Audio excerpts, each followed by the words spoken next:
ಹೇಯ್, ನಿಜ ಹೇಳಿ, ಇವತ್ತು ನೀವು ಮಾಡ್ತಾ ಇರೋ ಕೆಲಸದಲ್ಲಿ ತೃಪ್ತಿ ಇದೆಯಾ? ಬೆಳಗ್ಗೆ ಎದ್ದು ಅದೇ ರೂಟೀನ್, ಅದೇ ಆಫೀಸ್, ಅದೇ ಮುಖಗಳು, ಅದೇ ಕೆಲಸ. ಪ್ರತಿದಿನ ನಿಮ್ಮ ಮನಸ್ಸಲ್ಲಿ ಒಂದು ಪ್ರಶ್ನೆ ಕಾಡ್ತಿರೋದಿಲ್ವಾ? ಇದು ನಾನು ಬಯಸಿದ ಜೀವನನೇನಾ? 19 ವರ್ಷ, ಹಾಂ ಕರೆಕ್ಟ್, 19 ವರ್ಷ ನಾವು ಓದಿದ್ದು. ಸ್ಕೂಲ್, ಕಾಲೇಜ್, ಡಿಗ್ರಿ, ಕೆಲವರು ಪೋಸ್ಟ್ ಗ್ರ್ಯಾಜುಯೇಷನ್ ಸಹ ಮಾಡಿದ್ದೀರಾ. ಅಷ್ಟು ವರ್ಷ ನಾವು ಹಗಲು ರಾತ್ರಿ ಓದಿದ್ದು ಇವತ್ತಿನ ಈ ಕೆಲಸಕ್ಕಾಗಿ ಮಾತ್ರನಾ? ಸಂಬಳ ಬರುತ್ತೆ, ಹೌದು, ಹಾಗೆ ಸಂತೋಷ ಸಹ ಸಿಗ್ತಾ ಇದೆಯಾ? ನಮ್ಮ ಕನಸುಗಳ ಕಡೆ ಒಮ್ಮೆ ಕಣ್ಣಾಯಿಸಿ ನೋಡಿದಾಗ ನಾವು ಚಿಕ್ಕವರಾಗಿದ್ದಾಗ ಕಂಡ ಆ ಕನಸುಗಳೆಲ್ಲ ಎಲ್ಲೋದ್ವು? ನಾನು ಅದಾಗಬೇಕು, ಇದಾಗಬೇಕು ಅಂತ ಎಷ್ಟೋ ಕನಸುಗಳು ಇವತ್ತು ಮರೆಯಾಗಿ ಸತ್ತೋಗಿದ್ದಾವೆ. ಈ ಜೀವನ ಅನ್ನೋ ಓಟದಲ್ಲಿ ಅವುಗಳೆಲ್ಲ ನಿಧಾನವಾಗಿ ಕಣ್ಮರೆಯಾದವ. ಮತ್ತೊಂದು ಪ್ರಶ್ನೆ ನನ್ನಲ್ಲಿ ಕಾಡಿದ್ದು, AI, ಆರ್ಟಿಫಿಷಿಯಲ್ ಇಂಟೆಲಿಜೆನ್ಸ್ ನನ್ನ ಜಾಬ್ ಕಿತ್ಕೊಳ್ಳುತ್ತಾ? ಅಥವಾ ನನ್ನ ಇವತ್ತಿನ ಜಾಬ್ ನನ್ನ ಕನಸುಗಳನ್ನು ಕಿತ್ಕೊಂಡಿದೆಯಾ? ಯಾಕಂದರೆ ನಾವು ಕಲ್ತಿದ್ದನ್ನೇ ಇವತ್ತು ನಾವು ಮರೆತು ಬಿಟ್ಟಿದ್ದೇವೆ. ಹೊಸದೇನಾದರೂ ನಾವು ಕಲಿಯೋದಕ್ಕೆ ಭಯ ಪಡೋದಕ್ಕೆ ಶುರು ಮಾಡಿದ್ದೇವೆ. ಕಂಫರ್ಟ್ ಝೋನಿಂದ ಅಂತೂ ಆಚೆ ಬರೋದು ಕನಸಿನ ಮಾತಾಗ್ಬಿಟ್ಟಿದೆ.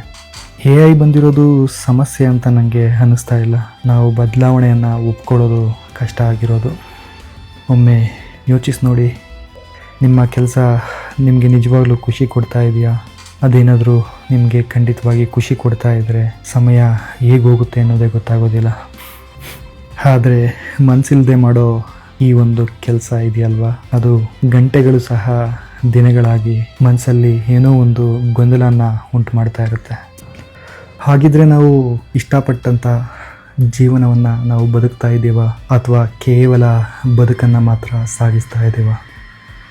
ಒಂದು ದಿನ ನಾವು ಹಿಂದೆ ತಿರುಗಿ ನೋಡಿದಾಗ ಆ ದಿನ ನಿಜವಾಗ್ಲೂ ನಾವು ಹೇಳ್ತೀವ, ನನ್ನ ಈ ಜೀವನವನ್ನು ತೃಪ್ತಿಯಿಂದ ಕಳೆದೆ ಅಂತ, ಅಥವಾ ನಾನು ಯಾರ್ದೋ ಒಬ್ಬರದ್ದು ನಿರೀಕ್ಷೆಗಳನ್ನು ಪೂರೈಸೋದಕ್ಕೆ ಮಾತ್ರ ಈ ಭೂಮಿಗೆ ಬಂದೆ ಅಂತ?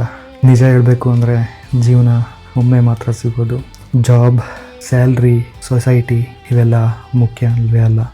ಆದರೆ ನಿಮ್ಮ ಮನಸ್ಸು, ನಿಮ್ಮ ಕನಸು, ಅವುಗಳು ಮಾತ್ರ ಮುಖ್ಯ ಆಗುತ್ತೆ. ಇವತ್ತು ಒಂದು ಸಣ್ಣ ಹೆಜ್ಜೆ ಇಟ್ಟು ನೋಡಿ, ಹೊಸದನ್ನು ಕಲಿಯೋದಕ್ಕೆ ಶುರು ಮಾಡಿ, ನಿಮಗೆ ಇಷ್ಟವಾದನ್ನು ಮಾಡೋದಕ್ಕೆ ಶುರು ಮಾಡಿ. ಸ್ವಲ್ಪ ಭಯ ಅಂತೂ ಖಂಡಿತ ಇರುತ್ತೆ, ಆದರೆ ಗ್ರೋತ್, ಬೆಳವಣಿಗೆ, ನಿಮ್ಮ ಗುರಿಯೆಡೆಗೆ ಇಡುವ ಒಂದು ಹೆಜ್ಜೆ ಖಂಡಿತ ನಿಮ್ಮನ್ನು ಆ ಗುರಿ ತಲುಪೋದಕ್ಕೆ ಸಹಾಯ ಮಾಡೇ ಮಾಡುತ್ತೆ. ಒಂದು ದಿನ ನೀವು ಖಂಡಿತ ಹೆಮ್ಮೆ ಪಡ್ತೀರಾ, ಯಾಕಂದರೆ ನೀವು ಇವತ್ತು ಇಟ್ಟಂಥ ಹೆಜ್ಜೆ ಅವತ್ತು ಮತ್ತೆ ನೆನಪಾಗುತ್ತೆ. ಖಂಡಿತ ಆ ಹೆಜ್ಜೆ ನೆನಪಾದೇ ಆಗುತ್ತೆ. ಆ ಹೆಜ್ಜೆ ನಿಮಗೆ ಅವತ್ತು ನೆನಪಾಗಿಲ್ಲ ಅಂತ ಅಂದರೆ ನಿಮ್ಮಲ್ಲಿ ಪ್ರಶ್ನೆಗಳು ಮಾತ್ರ ಉಳಿಯುತ್ತೆ. ಅದು ನಿಮ್ಮನ್ನು ಜೀವನ ಪರ್ಯಂತ ಕಾಡೋದಂತೂ ಖಂಡಿತ. ಹೇಯ್, ನಿಜ ಹೇಳಿ, ಇವತ್ತು ನೀವು ಮಾಡ್ತಾ ಇರೋ ಕೆಲಸದಲ್ಲಿ ನಿಜವಾಗ್ಲೂ ಖುಷಿ ಇದೆಯಾ? ಇದ್ದರೆ ಮುಂದುವರಿಸಿ. ಇಲ್ಲ ಅಂತ ಆದಲ್ಲಿ ಇವತ್ತು ನಿಮ್ಮ ಮೊದಲನೇ ಹೆಜ್ಜೆ ಇಡೋದಕ್ಕೆ ಶುರು ಮಾಡಿ. ಮತ್ತೆ ಸಿಗೋಣ. ಇಂತಿ ನಿಮ್ಮ ಡಸ್ಟ್ ಆನ್ ವೀಲ್ಸ್.